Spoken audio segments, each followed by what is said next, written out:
Assalamualaikum warahmatullahi wabarakatuh. Alhamdulillahirabbil alamin wassalatu wassalamu ala asrofil anbiya'i wal mursalin sayyidina Muhammadin wa ala alihi wa sahbihi ajma'in, amma ba'du. Sahabat-sahabat, kita bertemu lagi pada kajian kali ini dengan slogan ngaji filsafat, ngaos filsafat ben alim dadi manungsa. Alhamdulillah, pada kajian kali ini kita dalam kondisi sehat walafiat, tanpa kurang satu apapun, dan tetap kita selalu berdoa kepada Allah agar kita, sahabat-sahabat kita, keluarga kita dijauhkan dari segala musibah, terbebas dari virus corona yang mematikan ini. Sahabat-sahabat semua, kali ini kita akan bahas salah satu kebebasan yang menjadi mimpi dari seluruh orang. Manusia itu dalam ranah filosof, kebebasan menjadi sesuatu yang sangat penting. Dan salah satu kebebasan yang sangat populer di kalangan kita itu dicetuskan oleh Friedrich Wilhelm Nietzsche, atau yang populer kita sebut dengan Nietzsche. Nah, kali ini kita akan bahas tentang Nietzsche ini, bagaimana pemikiran-pemikirannya. Saya tidak akan bahas tentang biografinya, karena memang kalau Anda ingin tahu biografi tentang Nietzsche, Anda ambil buku filsafat. Di sana banyak berbicara tentang biografi tentang sosok Nietzsche ini. Sahabat, dalam berbagai literatur untuk membaca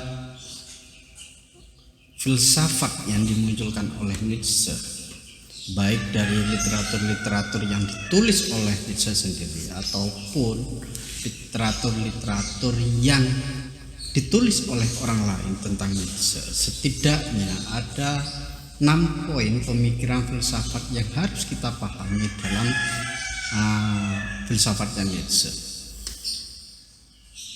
6 poin ini adalah: 1. Aforisme sebagai gaya berfilsafatnya Nietzsche. Kedua adalah genealogi moralnya. Yang ketiga adalah transvaluasi nilainya. Yang keempat adalah kehendak untuk berkuasanya. Yang kelima adalah Aberman. Yang keenam adalah The God is Dead. Saya tidak akan berbicara panjang lebar tentang sejarah riwayat tentang Nietzsche ini sendiri. Kalau Anda ingin memahami riwayat dan lain sebagainya, maka bisa ambil buku filsafat tentang Nietzsche atau buku-buku filsafat yang membahas tentang Nietzsche, maka di sana akan banyak pembahasan tentang riwayat hidup dan autobiografi yang dimunculkan oleh para penulisnya. Di sini saya akan bahas 6 poin ini secara ringkas saja, karena untuk berbicara panjang lebar mungkin nanti akan membutuhkan waktu yang banyak, dan di lain kesempatan kita akan bahas tentang itu. Sahabat, yang pertama adalah aforisme sebagai gaya berfilsafat sosok Nietzsche ini. Aforisme itu apa? Aforisme itu adalah menjelaskan dengan kalimat-kalimat atau narasi-narasi tentang sebuah realitas. Jadi realitas itu dijelaskan dengan berbagai narasi-narasi yang dikembangkan oleh Nietzsche, juga dengan perumpamaan-perumpamaan dan cerita pendek. Nietzsche ini gemar menggunakan narasi-narasi dan perumpamaan-perumpamaan yang selalu dimunculkan dalam setiap tulisannya, dan juga mengikut sertakan cerita-cerita pendek di dalam setiap karyanya. Seperti salah satu bukunya adalah Zarathustra. Dia berbicara tentang banyak hal dengan menggunakan narasi-narasi dan perumpamaan-perumpamaan, dan begitu juga cerita-cerita pendek ini juga disuguhkan oleh sosok Nietzsche. Tentunya kemudian gaya dalam berfilsafat menggunakan aforisme ini memiliki dampak. Dampaknya apa? Dampaknya adalah maksud dari kalimat, maksud dari perumpamaan, maksud dari cerita-cerita pendek yang dimunculkan oleh Nietzsche itu tidak mudah untuk ditebak. Kenapa nggak mudah ditebak? Karena memang tidak membentuk sistem, bahkan kadang terasa kontradiksi. Tidak membentuk sistem apapun Nietzsche, tapi beberapa tulisannya juga itu terkadang kontradiksi terhadap berbagai ilmu pengetahuan yang sudah mapan, dan juga kontradiksi terhadap realitas yang dihadapinya. Tentunya kemudian pilihan-pilihan gaya berfilsafat, gaya di dalam menulis yang aforisme ini pasti memiliki alasan. Karena setiap manusia, setiap penulis dengan gayanya itu memiliki alasannya tersendiri. Termasuk Nietzsche ini juga memiliki alasan di dalam penggunaan aforisme dalam berfilsafatnya. Setidaknya alasan yang dimunculkan Nietzsche adalah karena Nietzsche itu menolak sistem. Bagi Nietzsche, sebuah sistem itu harus didasarkan kepada premis-premis. Premis-premis itu berarti tidak boleh dipersoalkan. Sehingga kemudian asumsi-asumsi seorang filosof, asumsi-asumsi filosof itu dianggap benar begitu saja. Kalau kemudian asumsi-asumsi filosof itu dianggap benar begitu saja tanpa ada sebuah kritik, tanpa ada pemahaman yang lebih, berarti sang filsuf itu kan memperbodoh dirinya dan orang lain. Memperbodoh dirinya sendiri karena ilmu pengetahuannya harus tersekat oleh premis-premis yang sudah baku, sedangkan memperbodoh orang lain karena banyak orang lain itu kemudian mengikuti gaya berfilsafat yang dimiliki oleh para filsuf-filsuf yang konvensional itu. Makanya orang Nietzsche berusaha untuk keluar dari premis-premis ini dengan menggunakan perumpamaan dan cerita-cerita pendek. Dan begitu juga dengan narasi-narasi. Sekalipun kemudian kita selalu berpikir bahwa premis-premis itu menjadi penting karena kita hidup di alam yang sangat modern dan kita sudah dijejali otak kita dengan berbagai premis-premis yang baku. Sehingga kemudian untuk menerima narasi, perumpamaan dan cerita pendek menjadi suatu yang malas untuk dilakukan. Padahal itu adalah suatu kebenaran dalam dunia Nietzsche. Sekalipun tidak bisa dipungkiri juga bahwa Nietzsche menggunakan asumsi-asumsi. Namun yang perlu diingat adalah asumsi yang dimiliki oleh Nietzsche itu tidak pernah menggiring pembacanya kepada satu kesimpulan. Berbeda dengan premis-premis. Kalau premis-premis itu menggiring pembacanya, siapapun yang membaca itu pada satu kesimpulan. Namun Nietzsche tidak. Asumsi-asumsi yang dibangun oleh Nietzsche itu tidak menggiring pembacanya kepada satu kesimpulan. Namun untuk mengajak, mencari, menyelami asumsi-asumsi tersembunyi dari satu gagasan, termasuk pikirannya sendiri. Nietzsche tidak pernah marah ketika mendapatkan sebuah kritik. Karena Nietzsche itu bukan anti kritik ya. Nietzsche itu berusaha untuk mengajak orang-orang untuk mencari, menyelami berbagai asumsi-asumsi dalam sebuah gagasan, berbagai asumsi-asumsi dalam sebuah realitas, sehingga kemudian dia tidak pernah menutup pemikirannya untuk mendapatkan kritik dari orang lain itu juga.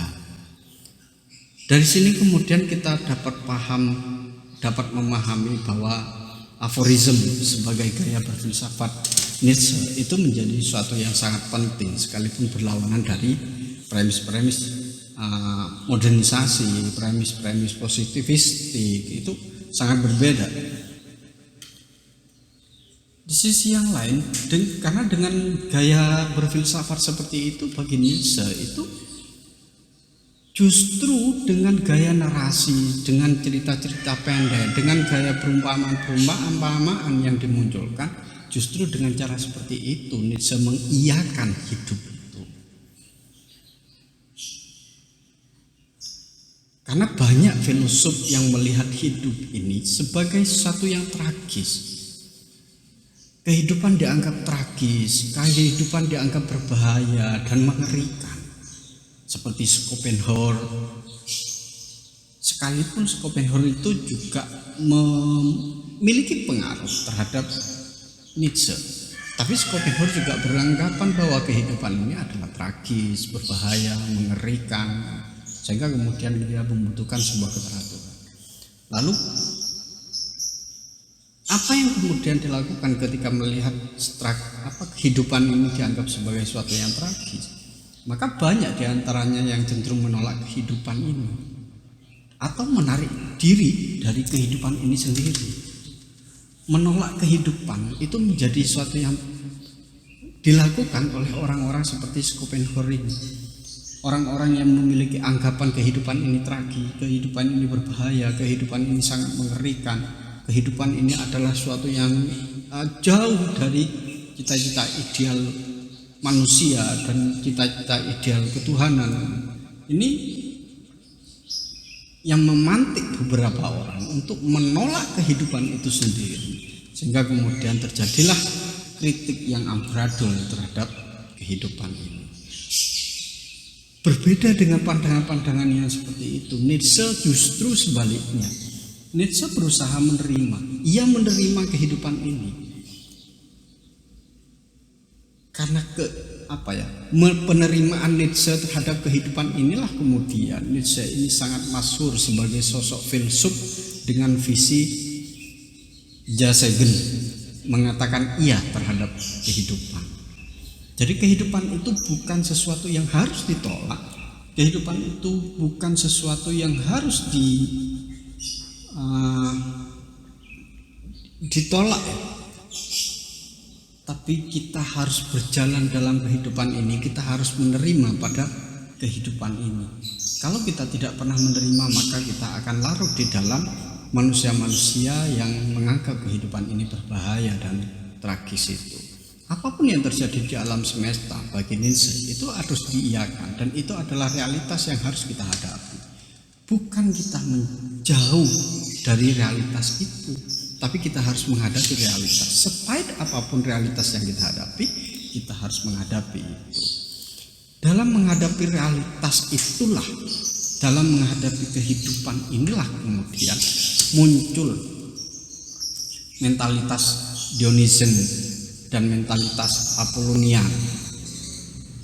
Dionysus itu adalah dewa anggur dan mabuk. Dewa anggur dan mabuk ini menjadi satu kesatuan.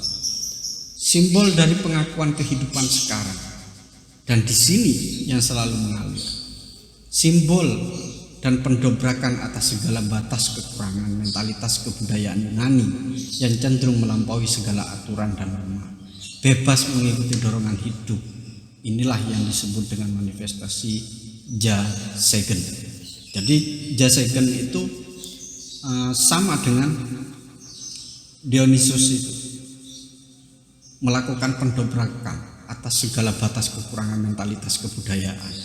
Jadi budaya apapun yang terbatas, yang masih digiring dalam satu frame, maka kita harus melakukan pendobrakan. Karena ketika kita berada dalam satu kotak kebudayaan, satu kotak keyakinan, satu kotak penilaian, maka itu kita masih berada dalam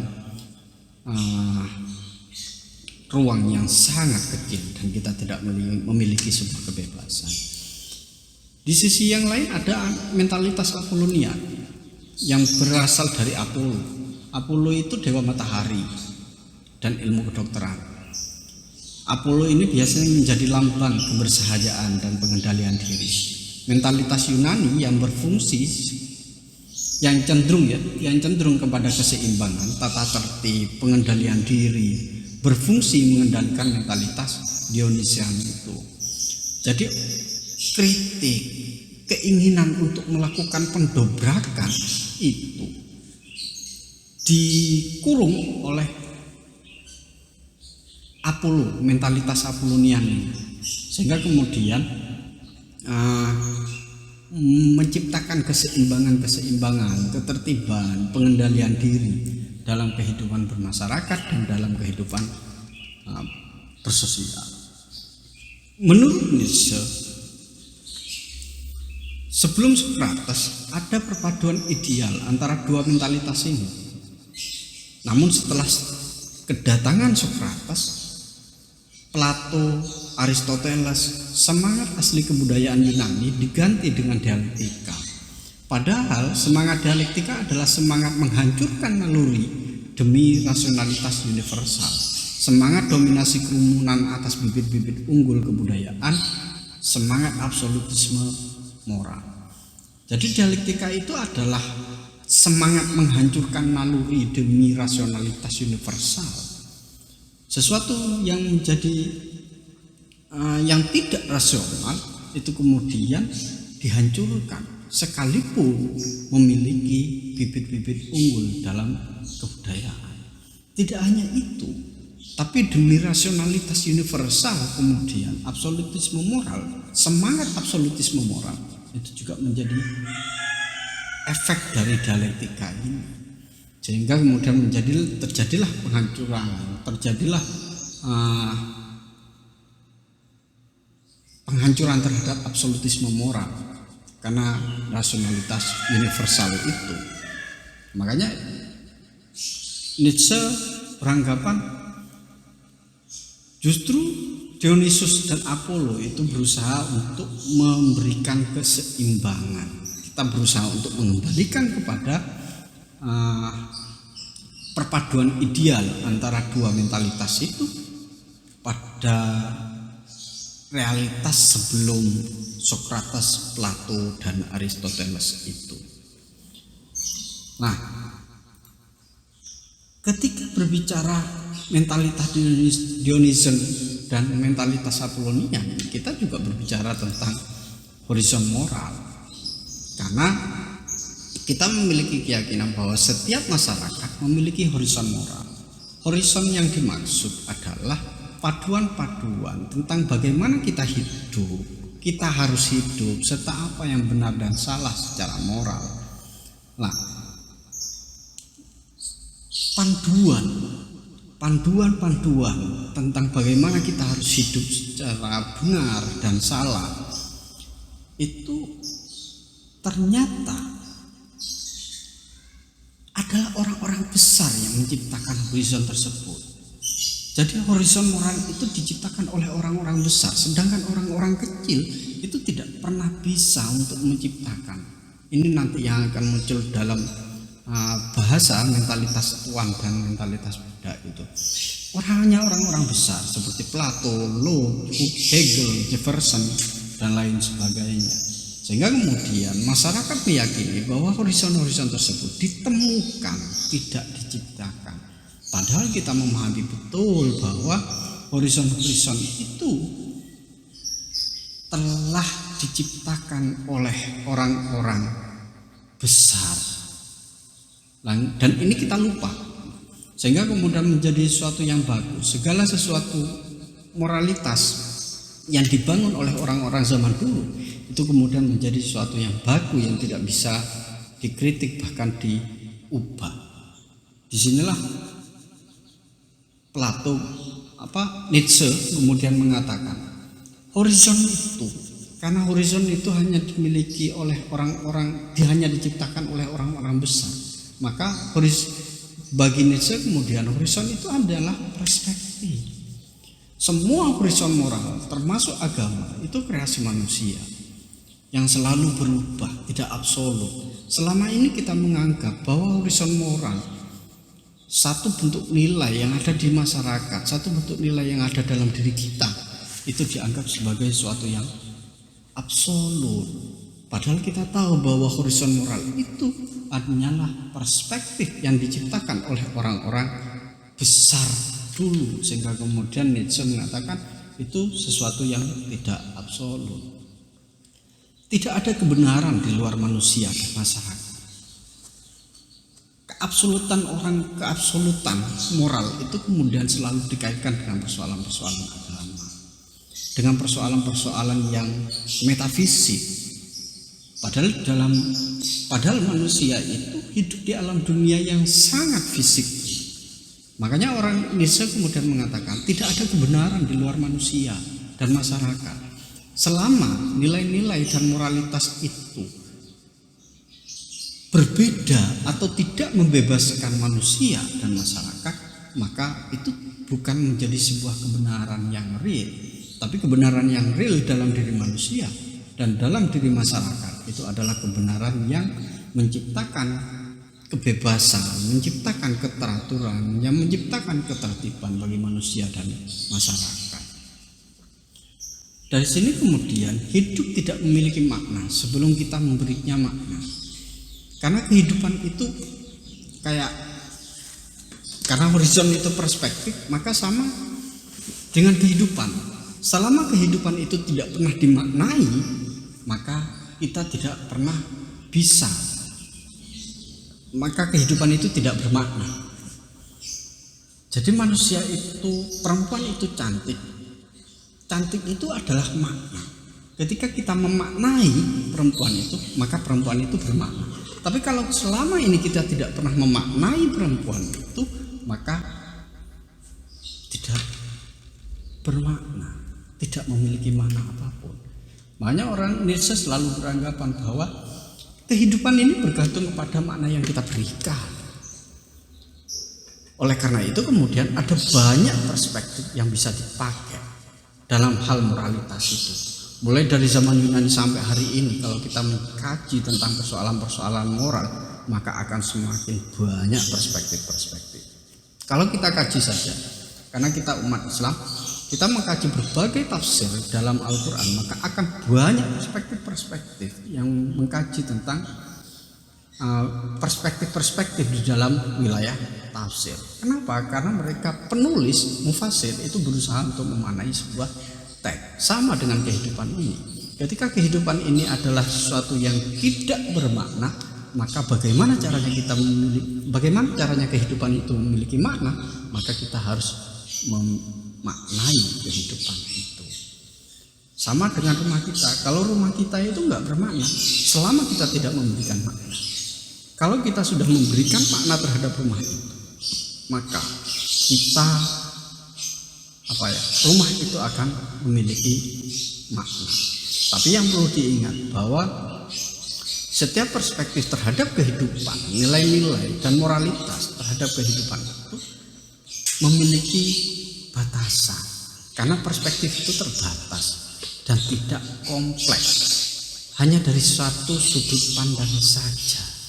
Sesuatu yang persepsi kita mungkin berbeda dengan persepsi orang lain tentang kehidupan. Persepsi kita tentang burung itu akan berbeda dengan persepsi orang lain tentang burung, dan itu harus disadari karena memang horizon moral, apalagi moral baik dan tidak baik itu perspektif banget, karena itu adalah persepsi-persepsi kita dan itu tidak bisa kemudian dijadikan satu, itu nggak bisa.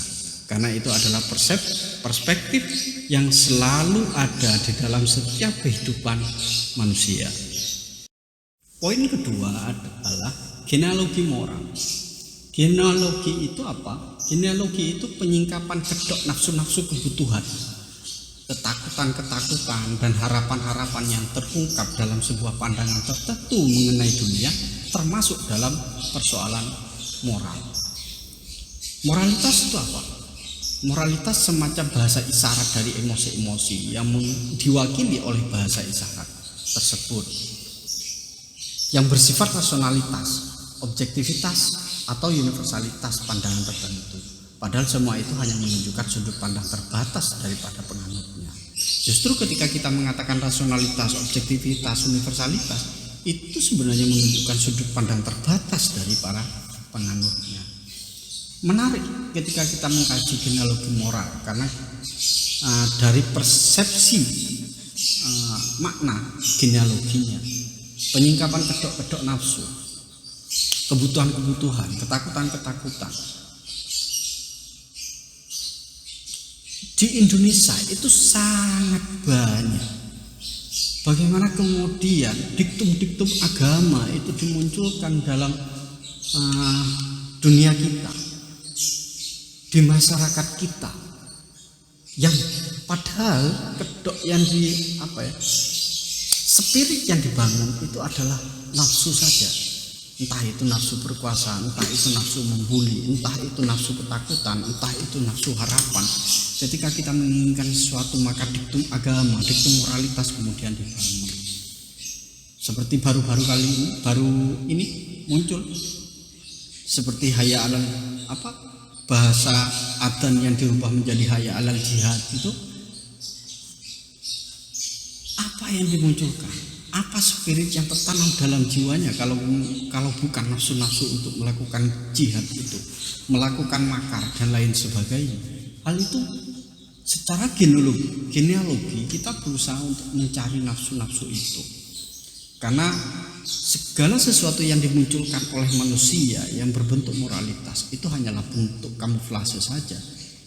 Kamuflase, sesuatu yang ingin dilihat oleh orang, ingin dilihat suci, tapi sebenarnya tidak suci.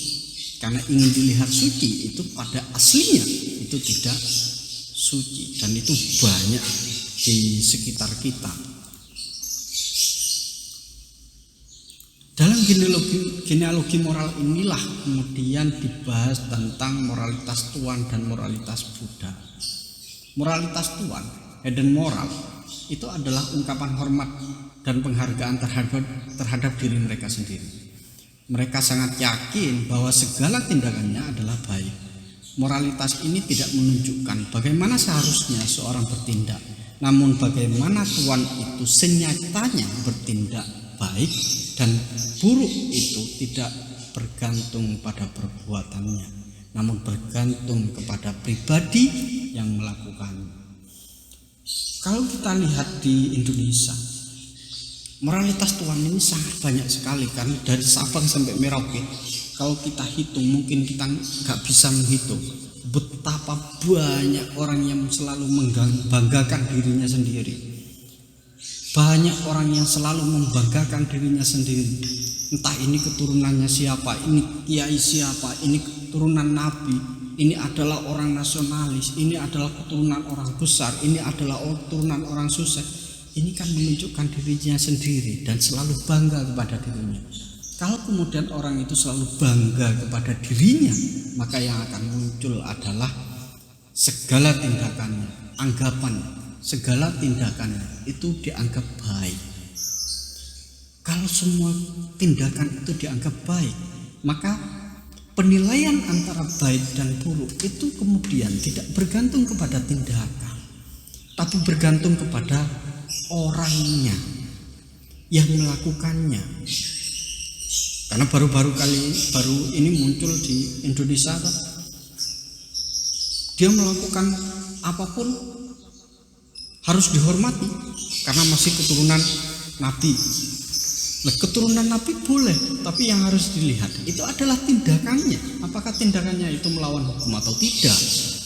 Kalau tindakannya melawan hukum, berbeda dengan kebiasaan, maka siapapun yang melakukan maka dianggap sebagai sesuatu yang buruk, bukan sesuatu yang baik. Karena yang harus dilihat adalah penilaian baik dan buruk bukan terletak kepada manusia yang melakukannya, tapi terletak kepada tindakan yang dilakukannya.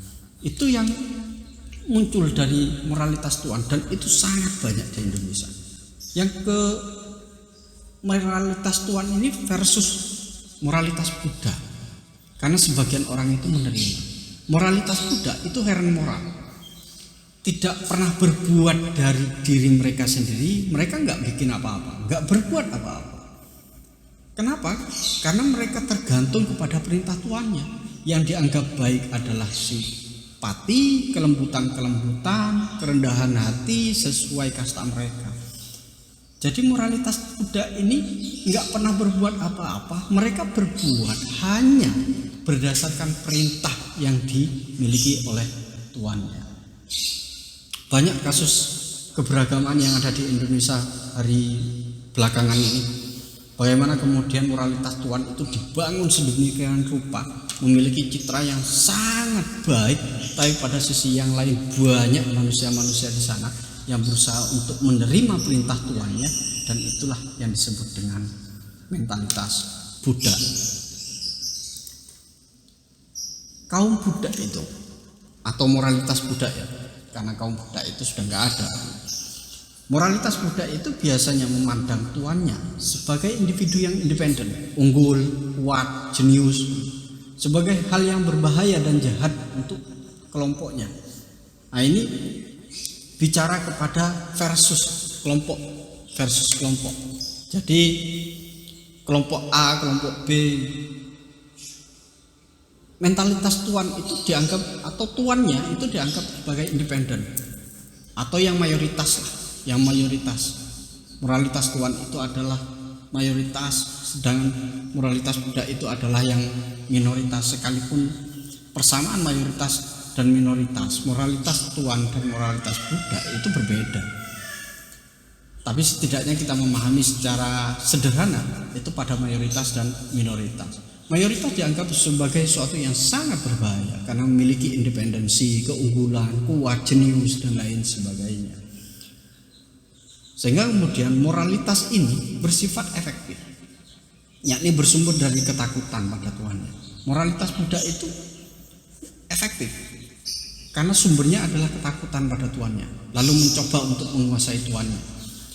Karena ketakutan manusia yang memiliki moralitas Buddha bukan sesuatu yang permanen. Pasti dia berusaha untuk mencoba menguasai Tuhannya, tidak dalam kenyataan, melainkan dalam dunia fiktif, nilai-nilai dengan menilainya sebagai jahat. Makanya banyak kalau kita masuk di kelompok-kelompok antara mayoritas dan minoritas, banyak orang-orang yang mengatakan NU lah itu dianggap sebagai jahat, dianggap sebagai apa, dianggap sebagai apa. Itu bagian dari keinginan mereka untuk menguasai melalui fiksi-fiksi nilai yang dikeluarkan dalam publik.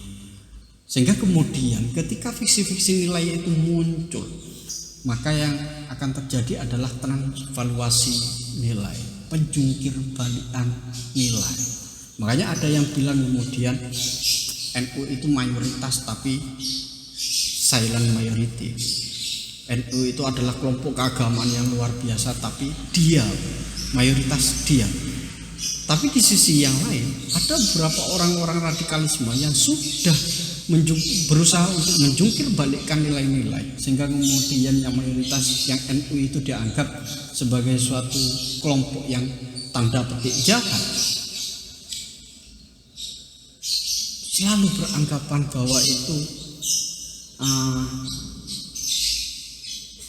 orang-orang radikal menjadi single majority, sekalipun kecil, minoritas kecil, sedikit, nggak ada bandingannya kalau dengan NU, sangat sedikit dan sangat kecil, tapi mereka memiliki keberanian single majority.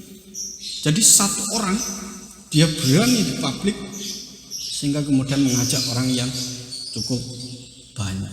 Nah, inilah yang kemudian diinginkan oleh orang-orang minoritas, orang-orang yang memiliki moralitas Buddha dengan melakukan transvaluasi nilai. Yang selanjutnya adalah transvaluasi nilai. Transvaluasi nilai itu apa? Penjungkir balikan nilai terjadi karena resentment. Karena sentimen, yaitu sentimen kebencian yang terpendam, yang dipelihara oleh kaum Buddha, yang kemudian menghasilkan nilai-nilai dan menjungkir balikkan nilai-nilai penilaian baik buruk dari moralitas Tuhan.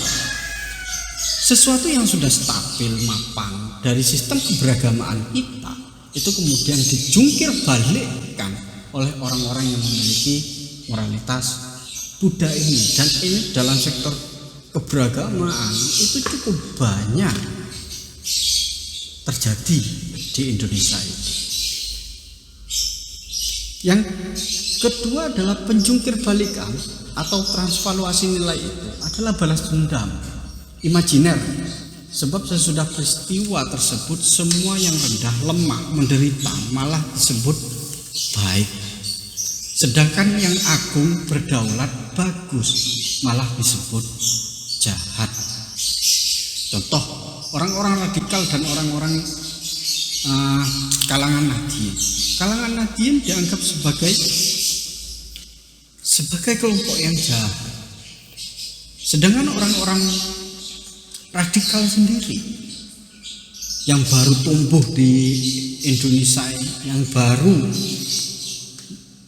bisa menjungkir balikkan nilai-nilai yang sudah mapan di Indonesia ini, dianggap sebagai manusia yang rendah hati, lemah lembut, menderita terhadap sistem, dan bahkan kemudian dianggap baik.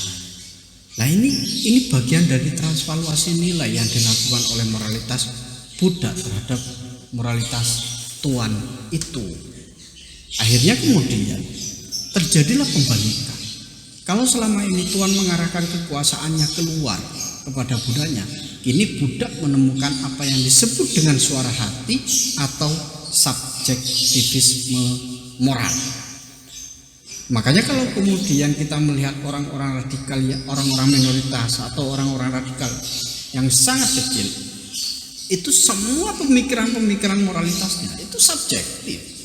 Gak ada yang kemudian objektif, subjektif semua, karena didasari oleh moralitas Buddha yang berusaha untuk melakukan transvaluasi nilai dengan cara-cara dengan didasari oleh resentimen itu. Nah, dari sini kemudian bagi Nietzsche, pelarian kepada suara hati itu sebentuk pelampiasan setelah gagal melampiaskan resentimen kepada para tuannya. Dengan adanya subjektivisme moral ini, manusia menjadi makhluk setengah hewan yang menyiksa dirinya sendiri, seperti binatang laut yang hidup di daratan. Itu bahasa Nietzsche, perumpamaan Nietzsche terhadap orang-orang yang masuk di dalam suara hati dan subjektivisme moral yang dilakukan oleh orang-orang Buddha, kaum Buddha ini. Maka perumpamaan Nietzsche mengatakan seperti makhluk setengah hewan yang menyiksa dirinya sendiri, seperti binatang laut yang hidup di darat. Gimana kalau binatang laut atau ikan taruh di daratan, ya kelepek-kelepek. Itulah yang terjadi kepada mereka yang melakukan transvaluasi nilai yang berpijak kepada wilayah subjektivisme moral itu. Pertanyaan yang sangat penting adalah mengapa model moralitas Buddha ini bisa bertahan dan bahkan bisa dominan di kehidupan kita dan juga kehidupan pada waktu kehidupan Nietzsche. Karena institusi-institusi bersifat rendah hati dalam sosial budaya termasuk agama menyediakan fiksi-fiksi. Institusi-institusi pemerintahan itu menyediakan fiksi-fiksi dan menyediakan janji-janji, sehingga dalam kehidupan nyata itu sangat tidak real dalam kehidupan nyata. Lah, kalau kemudian kita masyarakat itu hanya disuguhi oleh janji-janji, apa yang akan terjadi? Mereka hanya menyatakan keutamaan-keutamaannya. Institusi-institusi dan bahkan agama-agama itu hanya mengatakan keutamaan-keutamaannya, kehebatan-kehebatannya, seperti rendah hati, manusia sudah merasa bertindak kuat seperti kaum ningrat. Rendah hati yang dimunculkan oleh kaum institusi atau institusi-institusi yang ada di masyarakat itu menjadi pemantik untuk masyarakat untuk selalu bertindak secara lebih baik. Ketika mereka bertindak lebih baik, maka yang terjadi akhirnya adalah manusia tidak berani melampiaskan hasrat kemanusiaan sejatinya. Ketika manusia sudah memiliki hasrat untuk menjadi manusia yang baik dalam berbagai hal, maka mereka cenderung lupa untuk melampiaskan hasrat kemanusiaan sejatinya. Yang ada dalam dirinya itu hanyalah kehendak untuk berkuasa, will to power itu. Berkuasa di dalam berbagai hal, berkuasa dalam institusi, berkuasa di dalam ranah sosial budaya dan lain sebagainya. Itu yang akan terjadi dalam diri manusia. Karena ketika mereka sudah diselimuti oleh kehendak untuk berkuasanya, maka mereka cenderung tidak berani melampiaskan hasrat kemanusiaannya secara sejati. Untuk will to power dalam bahasa Inggrisnya ini, kehendak untuk berkuasa adalah dorongan yang berasal dari setiap orang untuk berkreasi, mencapai kebesaran, dan kemudian memperoleh kekuasaan. Setiap manusia selama berabad-abad ini, dorongan berkuasa ini dorongan ini ditekan dan disingkirkan oleh agama dan sistem moralitas massa. Keinginan untuk berkuasa ini kemudian ditekan habis dan bahkan disingkirkan oleh agama, oleh nilai-nilai agama dan moralitas yang ada di masyarakat. Sehingga kemudian mayoritas masyarakat hanya mengikuti kepada petua-petua yang disebut dengan moralitas tuan itu. Padahal tidak begitu. Sebenarnya kalau kita ingin melihat secara benar, setiap batin manusia menuntut untuk lebih menonjol di atas semua orang, di atas lainnya. Setiap manusia, setiap batin manusia selalu ingin mengatakan, selalu ingin lebih dari orang lain, dan bahkan berusaha untuk menguasai segalanya. Kehendak untuk berkuasa ini menjadi, dalam bahasa Nietzsche, sudah menjadi fitrah dalam kehidupan kita. Karena dunia ini adalah kehendak untuk berkuasa dan tak lebih dari itu. Dan kita sendiri sebagai sosok manusia itu juga kehendak untuk berkuasa dan tak lebih dari itu. Kehendak untuk berkuasa ini sebenarnya adalah gaya hidup paling primordial dalam diri manusia. Karena manusia itu setiap kita ingin menguasai barang apapun, itu pasti ingin menguasai. Kita punya pisau, kita ingin menguasai pisau. Kita memiliki raga, kita ingin menguasai raga. Kita ingin berada dalam sebuah institusi, kita ingin menguasai sebuah institusi itu. Dan bahkan di dalam pengetahuan pun kita berusaha untuk menguasai pengetahuan itu sendiri. Termasuk ketika kita belajar, ketika mau kita kuliah, kita sekolah, maka hal yang muncul dalam diri kita, bagaimana kita menguasai sebuah pengetahuan yang dimiliki, yang kita pelajari. Begitu juga pengetahuan pun bekerja sebagai instrumen kekuasaan. Kehendak untuk mengetahui sesuatu bergantung pada kehendak untuk menguasai. Oleh karena itu kemudian tujuan pengetahuan itu bukan menangkap kebenaran tertentu, melainkan untuk menundukkan sesuatu.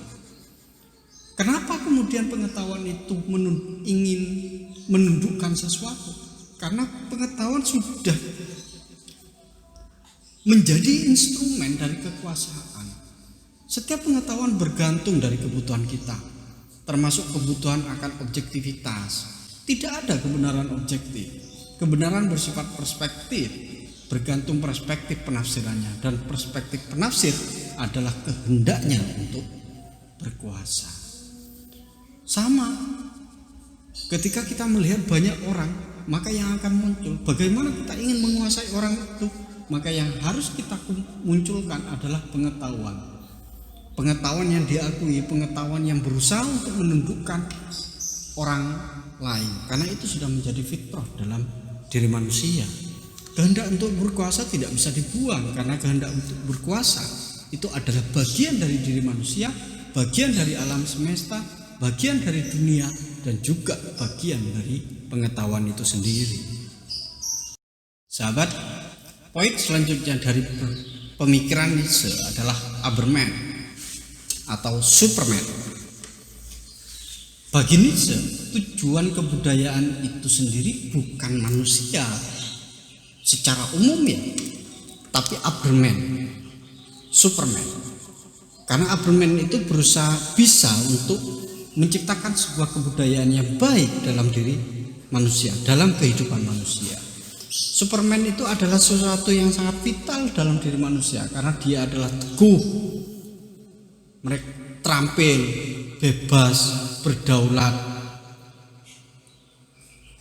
Namun yang perlu diingat,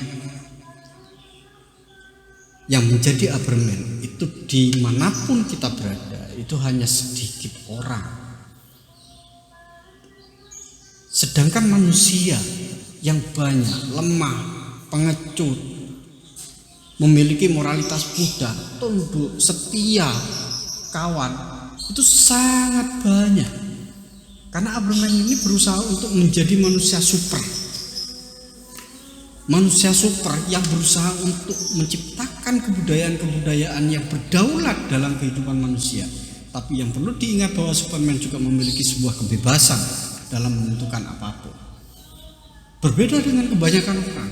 Kebanyakan orang tidak memiliki kebebasan, justru memiliki kesetiaan terhadap moralitas yang dibangun oleh orang-orang, oleh para tuannya. Oleh karena itu kemudian Superman itu sekalipun bebas namun tidak immoral ya. Karena bayangan kita kalau kita mengatakan bebas itu seakan-akan immoral. Tidak. Superman bebas, Superman itu bebas namun tidak immoral. Hanya saja mereka mampu menciptakan nilai-nilai sendiri setelah sebelumnya mampu melakukan transvaluasi nilai sebagaimana sebelumnya dilakukan oleh para Buddha. Jadi orang-orang Aberman ini berusaha bisa menciptakan nilai-nilai sendiri, tidak mengikuti kepada nilai-nilai yang sudah dibentuk oleh para tuannya. Mereka adalah yang melakukan jasa gena, selalu mengiyakan kehidupan itu, mengakui dirinya dan tidak menutupinya dengan kedok. Representasi dari mentalitas Dionysus itu dibangun.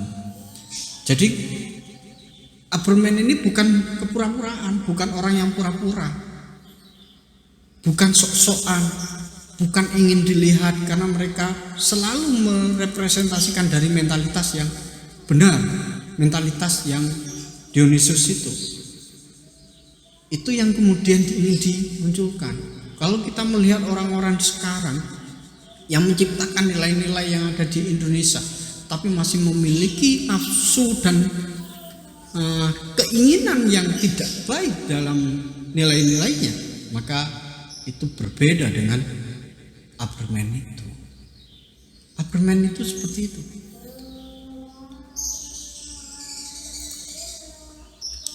Pertanyaan yang kemudian muncul adalah, siapakah Aberman itu? Yang sedikit orang itu. Aberman itu adalah gabungan antara seniman, filosof, dan orang suci. Seniman karena dia berusaha untuk melihat ruang estetika di dalam kehidupan ini.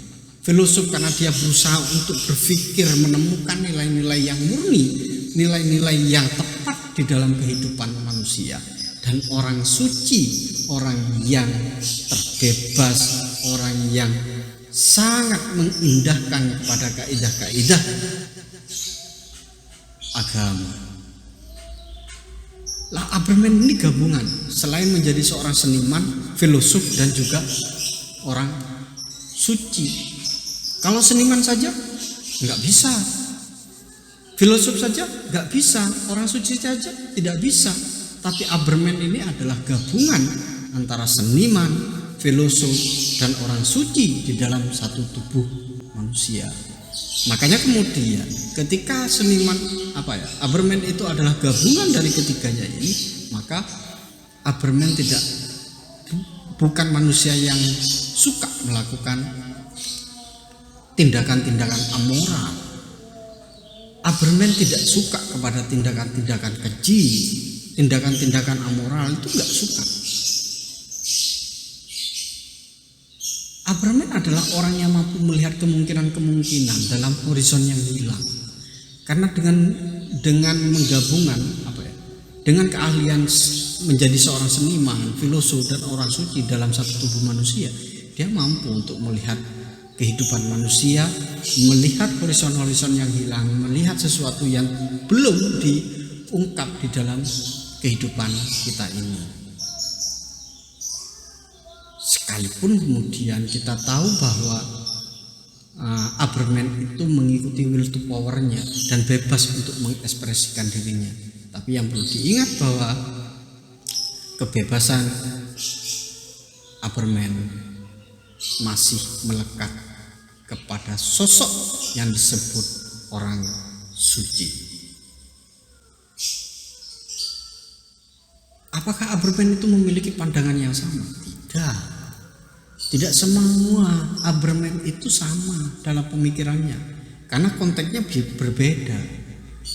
Dalam kebudayaan A bisa berbeda dengan kebudayaan B. Dalam konteks A bisa berbeda dalam konteks B. Mereka ini benar-benar sesuai diri mereka masing-masing karena memiliki jalan sendiri-sendiri. Tidak kemudian Superman itu harus sama, enggak. Harus satu ajaran, itu enggak.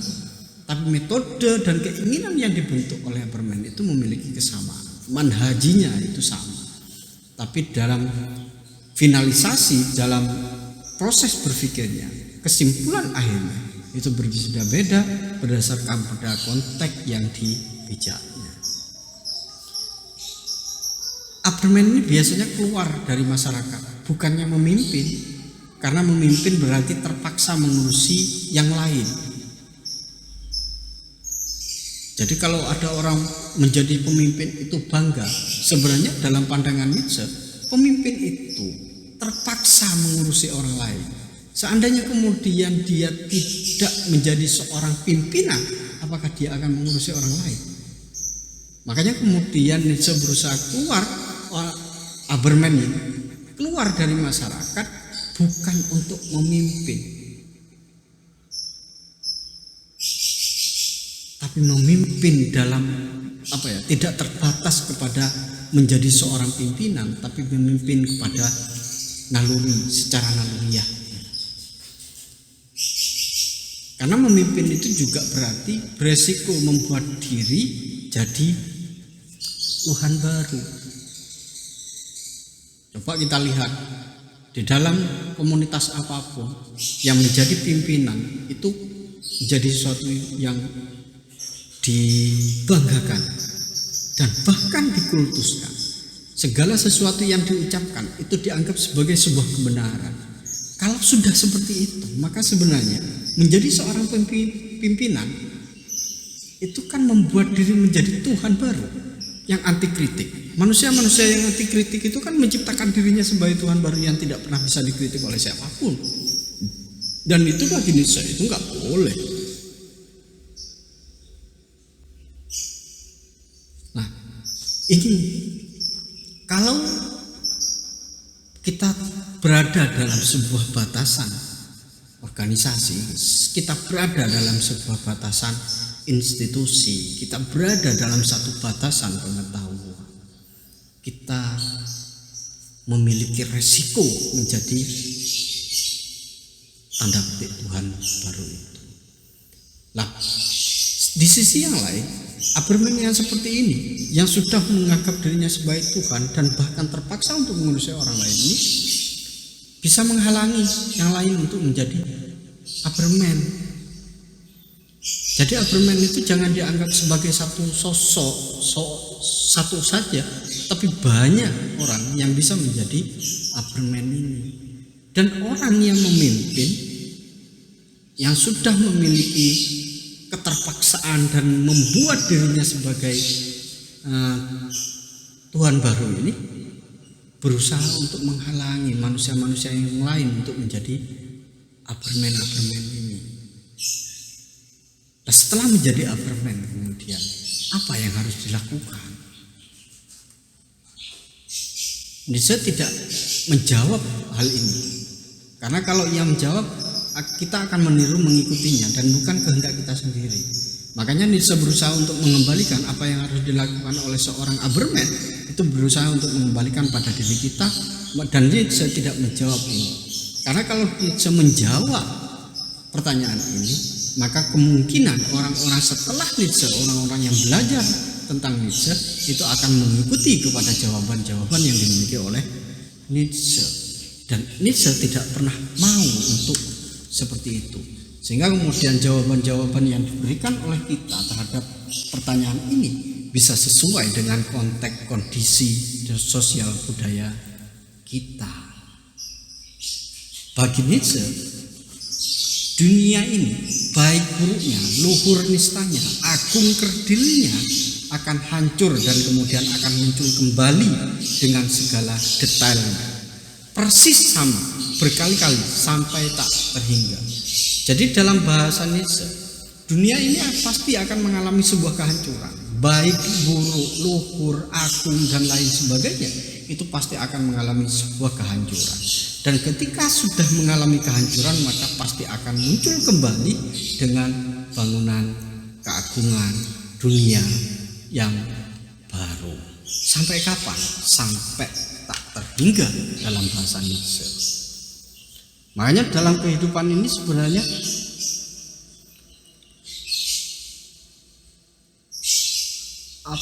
kehidupan ini sangat memuakkan.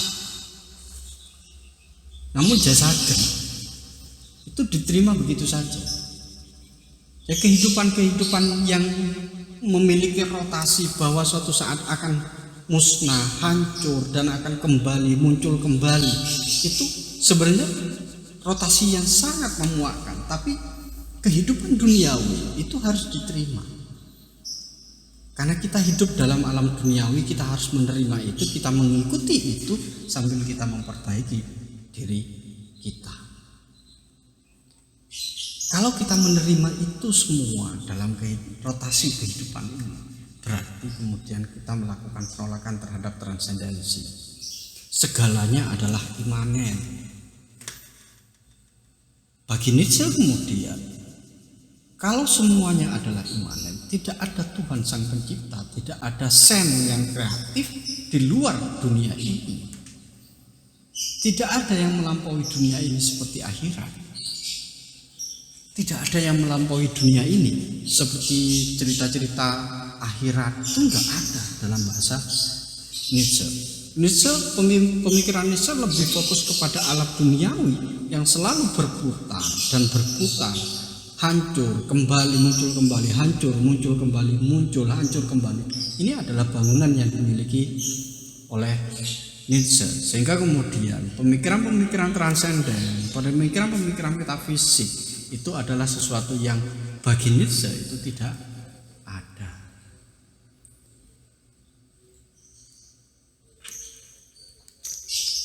Kenapa?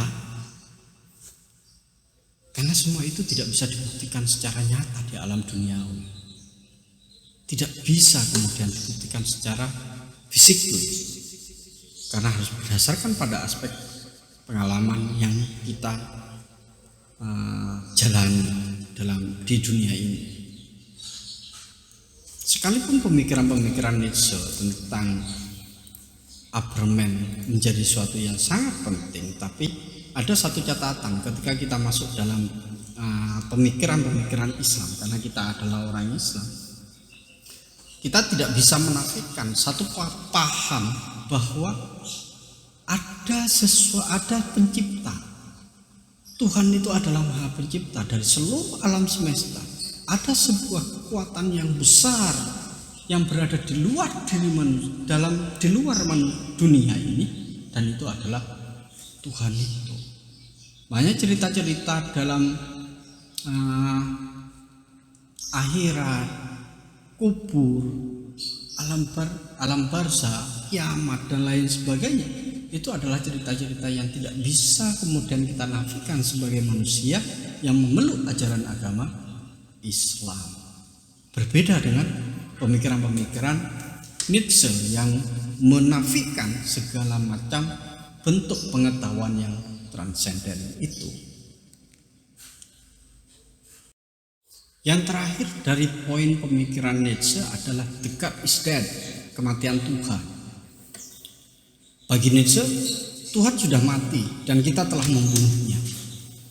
Tuhan mati saat manusia sadar ternyata merekalah yang menciptakan Tuhan, bukan sebaliknya. Jadi Tuhan itu ada karena kita menciptakannya, bukan Tuhan menciptakan manusia. Dengan seperti itu, dengan matinya Tuhan, maka mati pula ide-ide dan kebenaran-kebenaran universal. Yang ada adalah kebenaran-kebenaran parsial, kebenaran-kebenaran transendental itu sudah tidak ada. Yang ada adalah kebenaran-kebenaran profan yang ada di alam dunia ini. Pertanyaan yang kemudian muncul di benak kita, bagaimana Tuhan mati? Maka jawaban itu kemudian kitalah yang membunuhnya. Pencerahan kita, sains kita yang mampu menjelaskan segalanya, sehingga kemudian Tuhan itu bisa mati. Saat manusia itu sudah bergantung kepada saya, maka tidak lagi bergantung kepada Tuhan. Saat manusia itu sudah bergantung kepada alam pencerahan materi, maka sebenarnya dia sudah tidak bergantung kepada Tuhan. Maka siapa yang membunuh? Yang membunuh adalah diri kita sendiri. Dengan kematian Tuhan, maka kemudian terbukalah horizon seluas-luasnya bagi segala energi kreatif untuk berkembang. Tidak ada lagi kecengengan transendental. Tidak ada lagi yang memiliki keluh kesah. Yang ada adalah keberanian di dalam menegakkan horizon-horizon dan menciptakan horizon-horizon baru menjadi seorang Abraham untuk selalu berkembang itu. Tidak ada lagi kemudian ketakutan-ketakutan kepada ruang-ruang transendental. Tidak ada lagi ketakutan-ketakutan kepada dosa dan lain sebagainya. Tidak ada lagi kepada ketakutan-ketakutan itu. Yang ada adalah persoalan-persoalan iman profan yang ada di alam dunia dan kita harus menghadapinya. Tidak ada lagi manusia yang menjadi sosok pengecut dan melarikan diri dari dunianya dengan berlindung di bawah naungan Tuhan. Jadi orang-orang yang bagi Nietzsche itu orang-orang yang lari dari kehidupan duniawi dan kemudian meminta perlindungan kepada Tuhan, itu bagi Nietzsche adalah sosok pengecut. Dan itu bisa kita introspeksi diri kita dan banyak orang. Ketika mereka sudah berada dalam titik lemah, menjadi seorang pengusaha kemudian bangkrut, apa yang terjadi? Maka dia kemudian mengembalikan dirinya kembali kepada Tuhan, meminta pertolongan kepada Tuhan. Padahal sebelumnya ketika dia bergelimang harta dan lain sebagainya, dia lupa kepada aspek ketuhanan.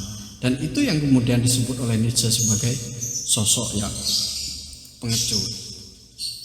Paham-paham inilah yang kemudian oleh orang-orang ilmuwan itu disebut sebagai nihilisme. Nihilisme itu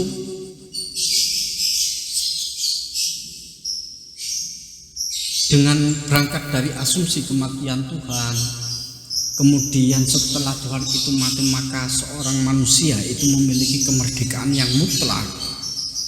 Setelah kemudian memiliki kemerdekaan mutlak, maka manusia pasti akan masuk di dalam kondisi kehilangan arah. Mereka akan kesepian, sendirian. Pada taraf inilah kemudian sosok manusia dianggap sebagai nihilisme. Nihilisme disebut sebagai keadaan tanpa makna. Hilangnya kepercayaan akan nilai-nilai yang berlaku. Karena manusia yang ada di alam semesta itu adalah menggunakan nilai-nilai Abraham, menggunakan nilai-nilai Tuhan yang diciptakan oleh para Tuhannya. Dan itu harus kita jungkir balikkan. Setelah mengalami transvaluasi nilai, maka yang akan muncul moralitas Buddha itu akan menjadi moralitas Tuhan dan terus akan berputar seperti itu, sehingga kemudian orang-orang setelah menciptakan kemerdekaan mutlak, maka mereka akan kehilangan arah, kesepian, kesendirian, tidak percaya lagi terhadap nilai-nilai yang berlaku. Maka disinilah kemudian kehidupan kita, kehidupan manusia itu berada dalam keadaan tanpa makna.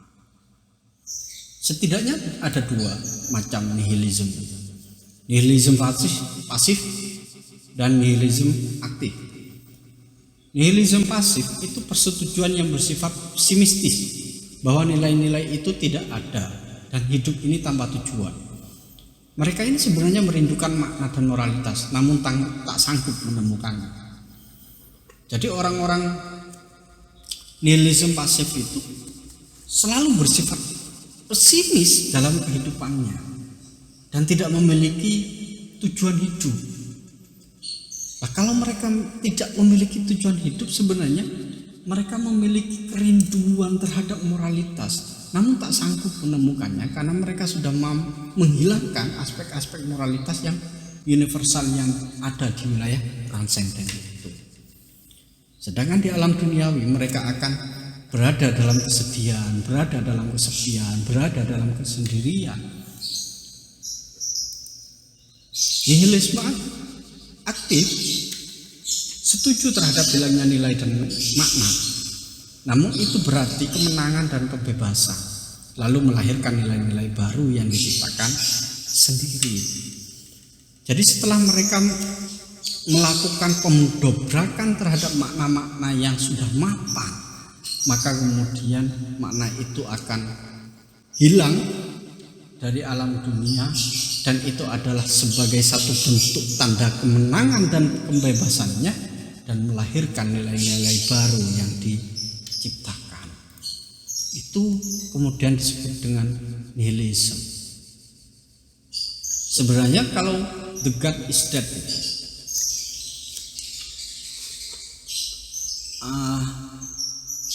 hanya konstruksi sosial, namun masyarakat secara membabi buta mengikutinya seolah itu adalah kebenaran sejati. Jadi diktum God is dead ini bukan diktum teologis, tapi ini adalah diktum konstruksi sosial. Karena masyarakat itu banyak yang kemudian tidak melakukan segala sesuatu yang tidak melakukan kewajibannya di alam duniawi dengan dalih bahasa-bahasa transendental pada Tuhan. Nah, ini yang harus dipahami, bahwa the God is dead bukan aspek teologis, tapi itu adalah konstruksi sosial. Karena melihat banyak manusia-manusia yang melakukan kekejaman, melakukan kekerasan itu atas nama agama. Dan itu kalau kita introspeksi sangat banyak di Indonesia masyarakat manusia-manusia yang menggunakan diktum agama hanya untuk menutupi kebusukan dan hawa nafsunya. Diktum agama dalam realitas masyarakat kemudian membuat orang menjadi pasif. Hanya ikut saja apa kata Tuhan. Bukan the will to power mereka sendiri. Mereka tidak memiliki keinginan untuk berkuasa, padahal itu adalah fitrah dalam dirinya. Mereka menjadi seorang pasif, seakan-akan hanya menerima apa kata Tuhan. Dalam domain agama, urusan agama, saat manusia terancam, takut, orang dipaksa untuk menghinakan diri dan bukan membanggakan diri. Kesetaraan dan bukan kemandirian, kepengecutan dan bukan keagresifan, dan yang lain bukan diri sendiri. Sehingga kemudian dalam domain agama, manusia seakan-akan tidak memiliki sebuah kebebasan, tidak memiliki kemandirian, tidak memiliki kebanggaan terhadap dirinya sendiri, dan juga tidak memiliki will to power yang berangkat dari hati nurani. Oleh karena itulah kemudian Nietzsche sangat membenci terhadap Kristiani, agama sebagai sebuah agama. Karena Nietzsche menganggap bahwa dengan agama manusia sudah tidak memiliki apa-apa. Mereka menjadi manusia yang pasif yang hanya ikut apa kata Tuhan. Di sisi yang lain, Nietzsche juga membenci yang disebut dengan demokrasi, sosialisme, komunisme. Bagi Nietzsche, ideologi-ideologi tersebut membuat orang-orang idiot yang menjalankan sistem. Semuanya didasarkan kepada kesetaraan, meskipun jelas tidak setara, karena pasti ada beberapa orang yang lebih unggul.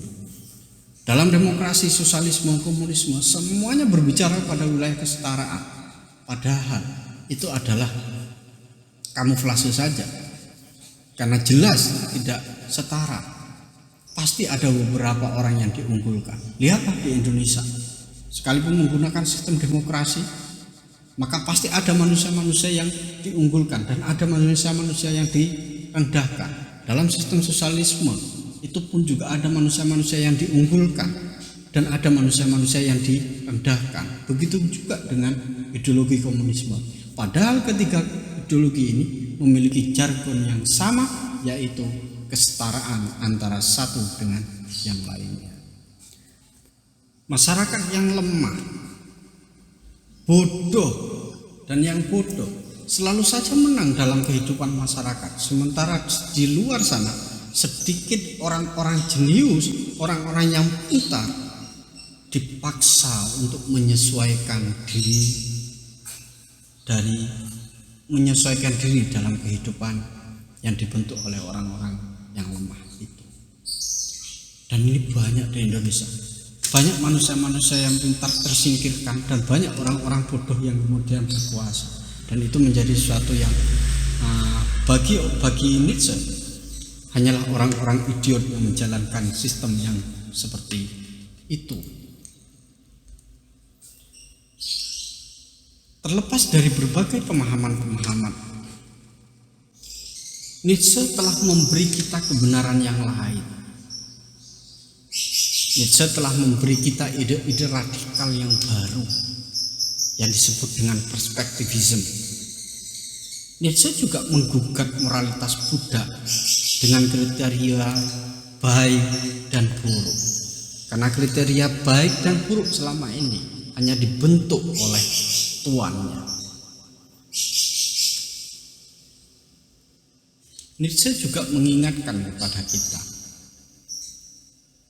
kita habiskan sebagian besar waktu kita tanpa melakukan apa-apa.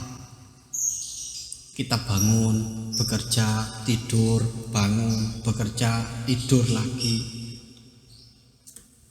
Kalau kita pahami betul, maka sebenarnya kehidupan kita sebagian besar kita nggak pernah melakukan apa-apa. Oleh karena itulah kemudian Nietzsche mengungkapkan, ikutilah will to power, ikutilah hasrat untuk berkuasamu. Anda tidak akan pernah bisa mengikuti hasrat berkuasanya dalam dirimu selama Anda masih berpikir linear itu. Tapi will to power itu bisa dimunculkan dalam diri kita dengan cara kita berpikir out of the box, di luar kotak kebanyakan orang. Pesan yang kemudian yang terakhir yang sangat menyentuh pada kita, jangan jadi bagian dari kerumunan, tapi tunjukkanlah dirimu dalam sejarah. Jangan hanya mengikuti kepada kebiasaan dan kerumunan orang-orang, tapi tunjukkanlah bahwa kita mampu untuk mengukir sebuah sejarah. Hal ingatan-ingatan itu kalau kita pahami dan kita introspeksi, maka kita bisa untuk menjadi manusia yang lebih baik antara satu tahap ke tahapan yang lainnya. Saya kira pertemuan kita kali ini kita cukupkan, sahabat. Kita bertemu lagi di minggu depan dengan tema yang berbeda. Sebelum kita menutup kajian filsafat, ngawas filsafat kali ini, seperti biasa mari kita membaca sholawat hasbi bersama-sama. Hasbi Rabbi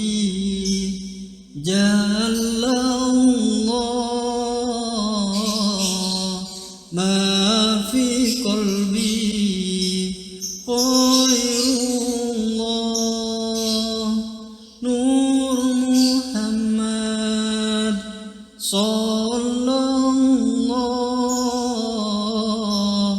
la ilaha illallah hasbi rabbi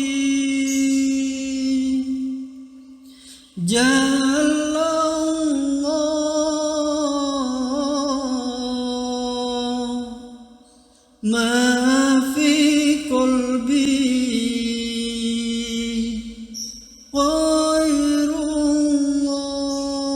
ghairullah Nur Muhammad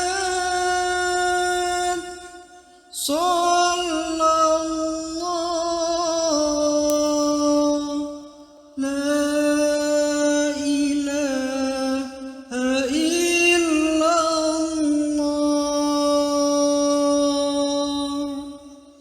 Akhirul kalam, Allahumma muwaffiq ila aqwamit thoriq. Wassalamualaikum warahmatullahi wabarakatuh.